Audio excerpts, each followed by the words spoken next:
तर यात महत्त्वाचं काय आहे की जे सुरुवातीपासून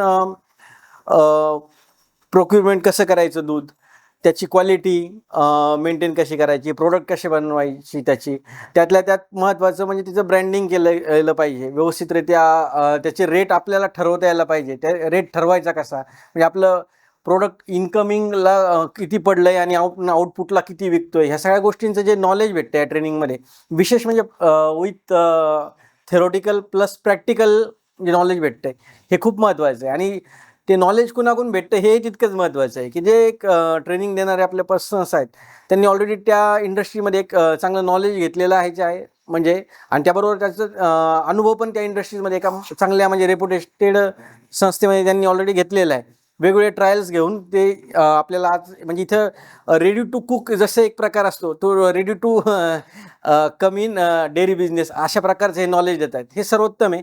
त्याच्यामुळे आपल्याला कोणता व्यवसाय करायचा असेल तर हे ट्रेनिंग अशा म्हणजे चांगल्या लोकांकडून मिळणं हे खूप महत्त्वाचं आहे. आणि त्या दृष्टीनं डेअरी टेक्नॉलॉजीमध्ये जर म्हटलं तर आपल्या टेक्नोलाइट इन्स्टिट्यूट बद्दल म्हणजे इथे ट्रेनिंग घ्यायलाच पाहिजे सर्वांनी हा बिझनेस सुरू करताना, असंच मी सर्वांना म्हणजे आवाहन करेल. जय हिंद, जय महाराष्ट्र.